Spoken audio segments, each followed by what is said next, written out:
राधे राधे महाराज जी, आपके चरणों में मेरा बारंबार प्रणाम। महाराज जी, मैं सन्यासी महाराज जी से दीक्षित हूँ। श्री राम जी मेरे इष्ट हैं, लेकिन मेरा मन है कि मैं राम जी के साथ साथ माता जगदम्बा की आराधना करूं। इसमें कोई निषेध नहीं।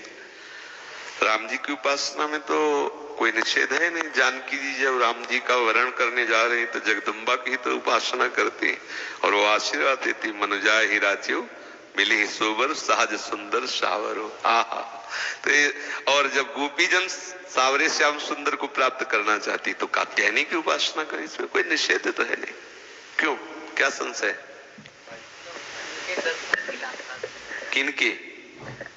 हाँ तो अम्मा है, पुकारो अम्मा अम्मा, आ जाए। पाठ का मैं संकल्प भी ले चुका हूँ दुर्गा सप्तमी। वैसे संकल्प संकुल्प से तो नहीं आने वाली। बच्चा जब रो के पुकारता है, माँ तेरे बिना मैं रह नहीं सकता, तो आ जाती।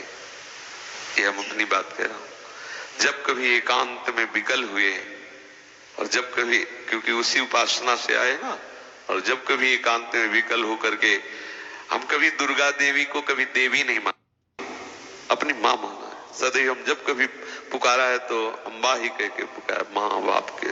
तो हमने दुलार देखा है, उसी समय देखा है माँ का चमत्कार देखा, उसी समय प्यार। अगर देवी को देवी मान के सिद्ध करना चाहे तो बड़े बड़ों के होश उड़ा देगी। अम्बा है। एक बार वो जो महर्षि महेश योगी है ना, पधार गए, हालैंड में रहते थे। तो उनके एक गुरु भाई थे छोटे, तो उन्होंने देवी को सिद्ध करने के लिए पूरी व्यवस्था की और अनुष्ठान किया। देवी के मंत्र का अनुष्ठान किया। मंत्र का अनुष्ठान पूर्ण होने के पहले परीक्षा होती है। तो एक एकांत पूरा महल, उसमें हर व्यवस्था उनकी थी। जे ही उनकी मंत्र की सिद्धावस्था की तरफ पदार्पण हुआ तो देखा एक मक्खी आई ऐसे। एक देवी का नाम भ्रामरी है, ऐसे।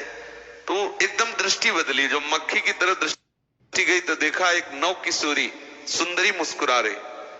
बस विचलित हो गया, अंदर वो भाव नहीं रह गया माँ का। पागल हो गए, दिमाग खराब हो गया। देवी को कोई सिद्ध करना चाहे, जैसे हनुमान जी है, आप सियाराम की भक्ति चाहो, वो आपके बिल्कुल प्यार। अगर सोचे कोई हनुमान जी को सिद्ध कर ले तो निश्चित सब, हमने मतलब ये सब बातें देखी है, भ्रमण की है ना, तब सब ये देखा। आप सियाराम का प्रेम चाहो तो हनुमान जी तुम्हारे बिल्कुल दाहिने खड़े हैं। और अगर हनुमान जी को सिद्ध करना चाहो तो तुम्हारे होश उड़ जाएंगे, नाना याद आ जाएंगे, पक्का बात है।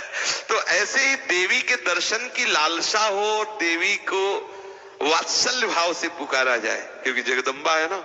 निश्चित हमने ऐसे एक नहीं सैकड़ों बार ऐसे देखा है कि माँ बिल्कुल साक्षात विराजमान है और एकदम बिगड़ी बात को एक मिनट में संभाल दिया, ऐसा।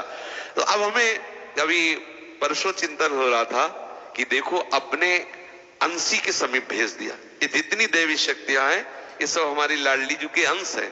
लाडली जी सबकी अंशी है, रोज प्रमाण देखो मिल रहा है। तो अपनी अंशी श्री जी के चरणों में भेज दिया। हम कहीं दूसरी जगह नहीं, जो एक धारा निकल रही थी, जहां से धारा निकली उस धारा ने वहीं पहुंचा दिया, उसका नाम राधा है। जहां से धाराएं प्रकट हुई। तो देवी उपासना निंदनीय नहीं है, लेकिन निंदनीय भाव से उपासना निंदनीय। और बोले बकला चढ़ाना और बोले शराब चढ़ाना, फिर तुम्हारे नाश का कारण बनेगी वही। और माँ है, माँ की गोदी में चरणारविंद में लेटो, देखो कितना उनका दुलार मिलता है। वो अपने आप सही मार्ग, वही समस्त सृष्टि की बुद्धि स्वरूपा है।